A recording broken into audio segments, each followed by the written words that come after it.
and welcome back to Googies Kitchen. My name's Alexis and today I want to show you how to make my dad's delicious sweet and sour pork from my new cookbook, Gifts from Grandpa.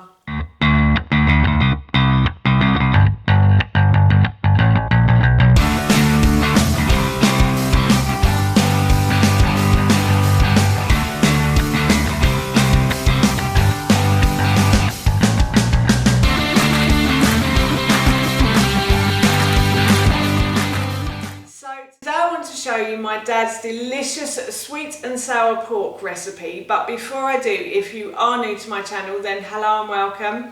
It's lovely to have you here, and if you like cooking channels like this one and you want to see more videos, then I upload twice a week on a Tuesday and a Thursday at 7 AM, so please don't forget to hit that subscribe button. As I just mentioned, today I want to show you how to make my dad's delicious sweet and sour pork recipe, and this recipe is in my cookbook Gifts from Grandpa, which is available to buy on Amazon, and I will link it in the description box below for you. So this book is written in loving memory of my dad, because I think that my dad was an amazing cook, so I wanted to share his recipes with you. So in this book are my dad's recipes, a few of mine, a couple of my nan's and one of my grandfather's as well.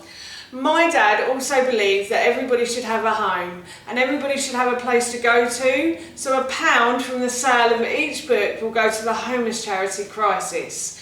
Now, on to my dad's sweet and sour pork recipe, and I have to say this is a real winner in this house. My husband and son absolutely love this dish, and it was one of my dad's favourites as well. He was a big meat and two veg kind of guy, but he did like to experiment as well, and this is actually his recipe and it's absolutely yummy. It's great for a quick midweek meal, or it can be fantastic on a Saturday night instead of a takeaway as well. So I thought I'd share it with you today. So here is how to make my dad's sweet and sour pork. So for this recipe you are going to need about 500 grams of chopped pork. You can use loin steaks or pork steaks, that's fine. It's entirely up to you what sort of pork you want to use. I've used pork steaks, I think, here. So I've got about 500 grams. And then you are going to need about 8 spring onions chopped up as well. You're going to need 2 carrots peeled and chopped into batons, so thin slices like that. And then you're going to need 1 red pepper chopped as well. You're also going to need a tin of sliced water chestnuts, and they need to be drained once you start cooking with them. And you're also going to need a tin of bamboo shoots as well.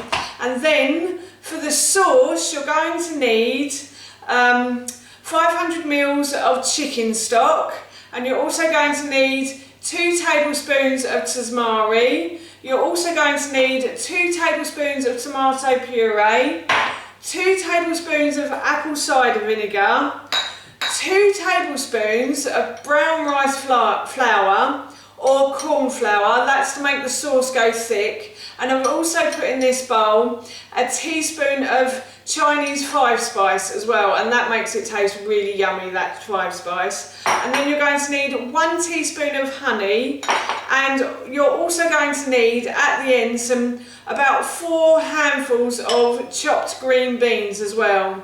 I have frozen ones here, but you can use fresh as well.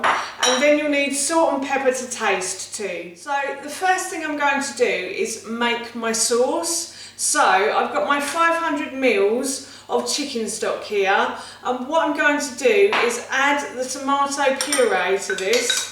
So I'm just going to add 2 tablespoons of tomato puree, then I'm going to add the apple cider vinegar, then I'm going to add the tazmari to that, and then I'm going to add the honey as well, if I can get it out the bottom of the bowl.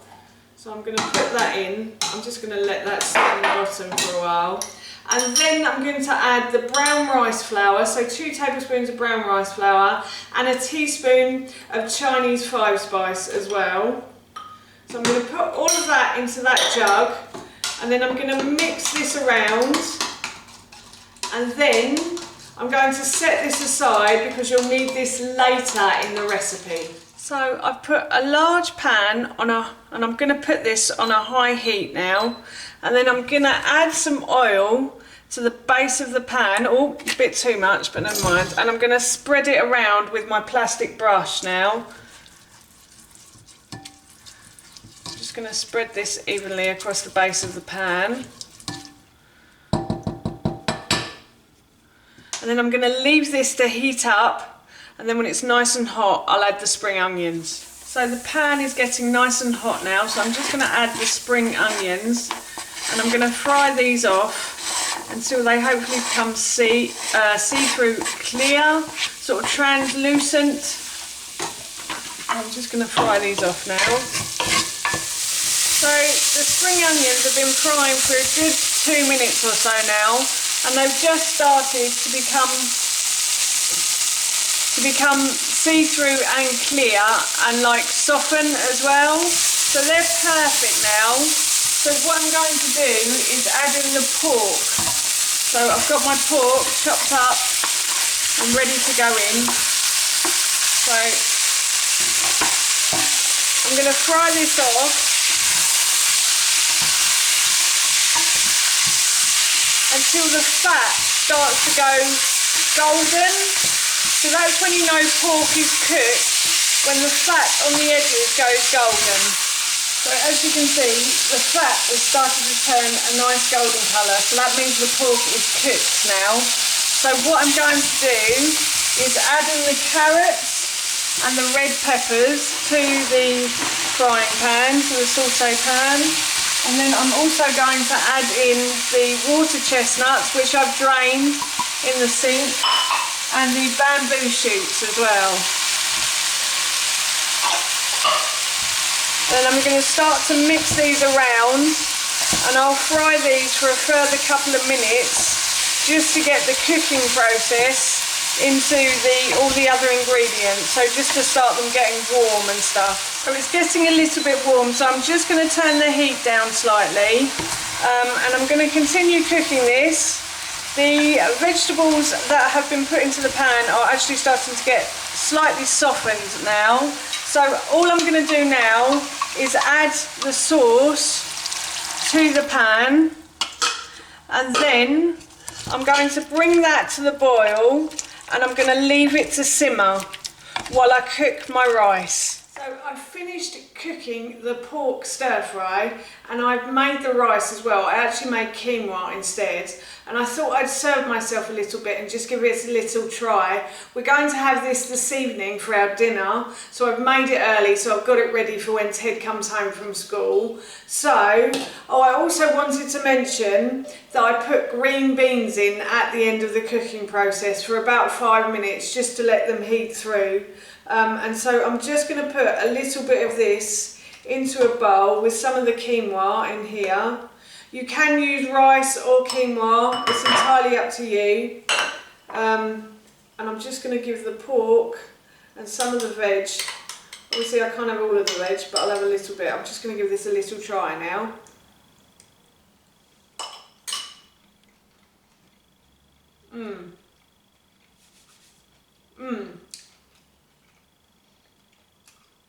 That is really yummy. That is really good.